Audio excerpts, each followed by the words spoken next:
Ya, saya memberikan tema menjalani tahun baru dengan semangat yang baru. Amin. Saudara memiliki semangat? Kok kayak loyo gitu loh ya. Semangat tapi kayak nesu gitu loh ya.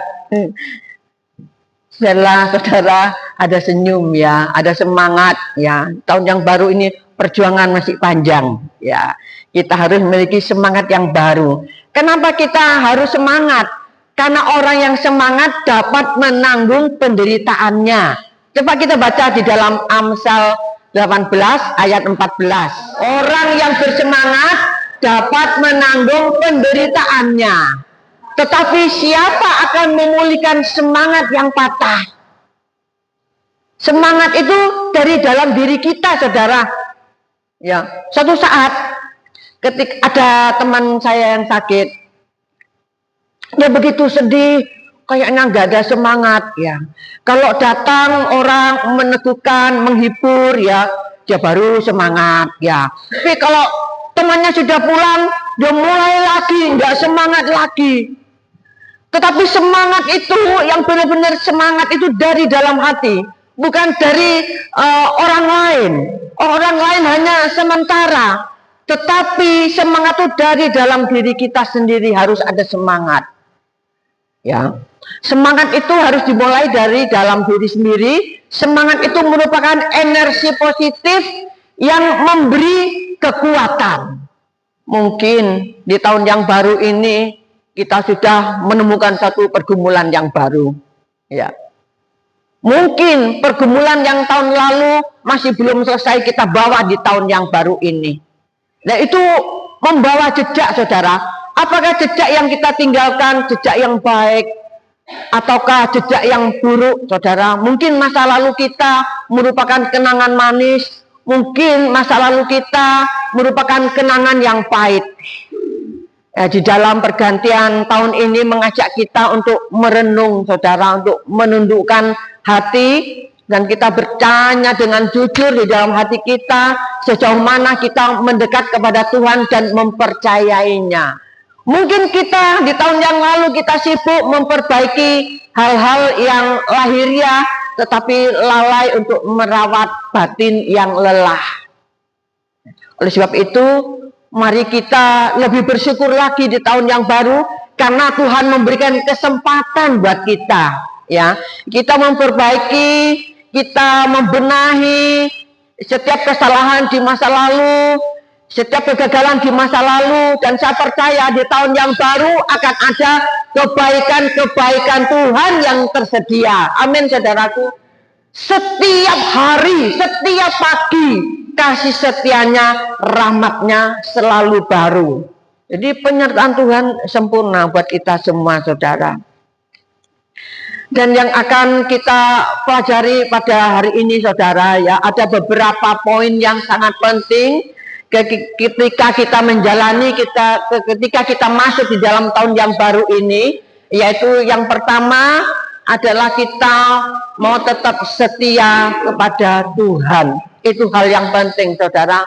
Kita mau tetap setia kepada Tuhan. Kita akan baca di dalam Amsal 3 ayat 3 sampai 4. Janganlah kiranya kasih dan setia meninggalkan engkau. Kalungkanlah itu pada lehermu, tuliskanlah itu pada loh hatimu, maka engkau akan mendapat kasih dan penghargaan dalam pandangan Allah serta manusia. Saudara, kesetiaan ini merupakan satu hal yang diharapkan oleh setiap orang, saudara, ya, terutama di dalam keluarga. Hubungan suami istri membutuhkan satu kesetiaan. Ya, pasangan ini boleh tetap setia.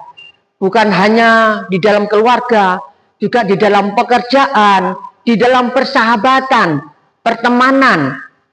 Diperlukan kesetiaan itu, saudara. Dan penulis kitab Amsal ini mengingatkan, janganlah kiranya kasih dan setia meninggalkan engkau. Kalungkanlah itu pada lehermu. Artinya, ya, kalungkanlah itu pada lehermu. Artinya itu menjadi tanda, menjadi pengingat bahwa kita harus lakukan dalam kehidupan kita sehari-hari, menjadi kebiasaan. Dan dikatakan jika kita melakukannya, maka engkau akan mendapat kasih dan penghargaan dalam pandangan Allah serta pandangan manusia. Ya, dan kesetiaan kita kepada Tuhan itu bisa menurun, saudara. Biarlah kita mau tetap setia dalam keadaan. Jangan kita berubah setia hanya karena kesulitan. Biarlah kita yang tetap melayani Tuhan, kita tetap mau setia. Setia adalah harga mati bagi kita. Amin, saudaraku. Dan yang kedua, di dalam menjalani hidup di tahun yang baru ini, yang kedua adalah kita mau melupakan masa lalu dan fokus kepada masa depan. Ini penting, saudara, kita melupakan masa lalu. Kita baca di dalam Filipi 3 ayat 13 sampai 14. Saudara-saudara, aku sendiri tidak menganggap bahwa aku telah menangkapnya, tetapi ini yang kulakukan. Aku melupakan apa yang telah di belakangku dan mengarahkan diri kepada apa yang di hadapanku, dan berlari-lari kepada tujuan untuk memperoleh hadiah, yaitu panggilan surgawi dari Allah dalam Kristus Yesus. Saudara, Rasul Paulus ini menasehatkan agar melupakan apa yang ada di belakang kita.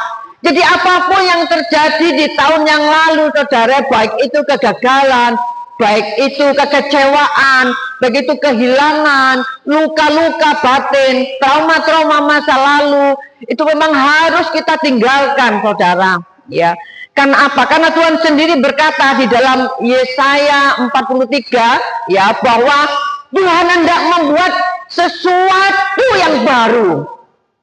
Tuhan ingin membuat sesuatu yang baru, ingin memulihkan keberadaan kita.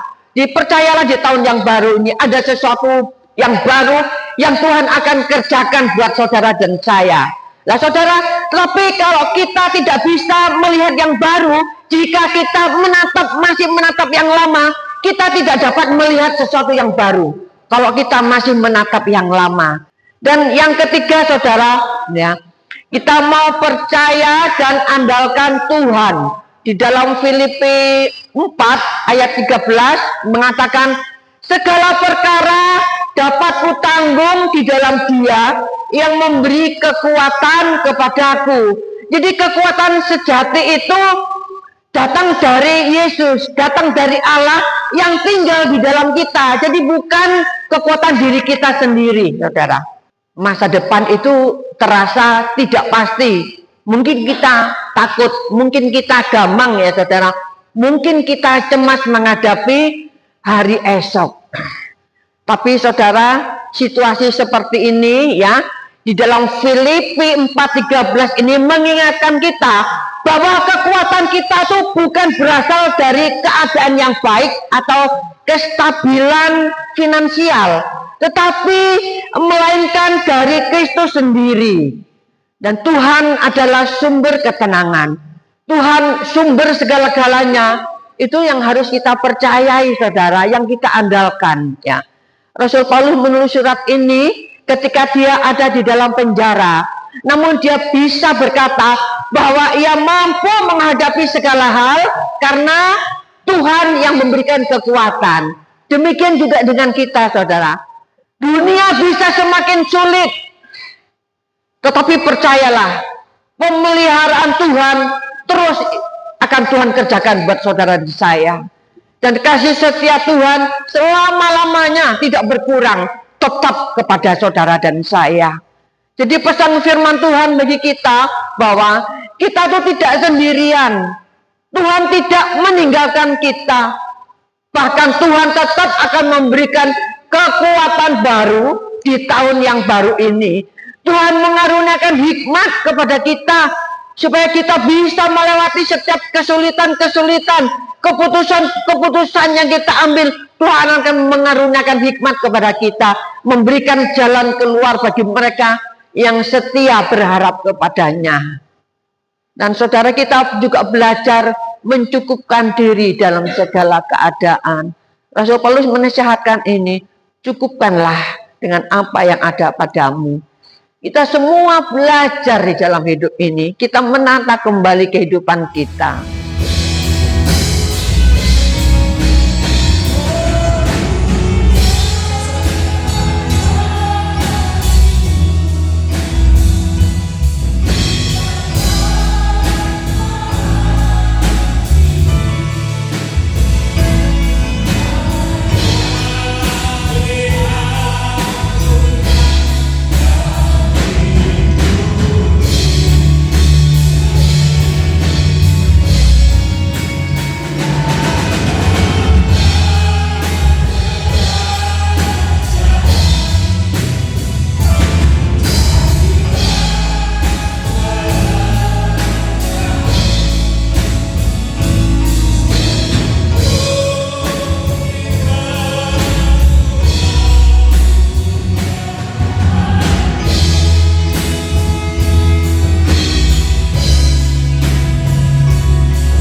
Dan berkat-berkat yang berlimpah-limpah juga akan memelihara dan saudara saya mulai hari ini sampai Maranatha.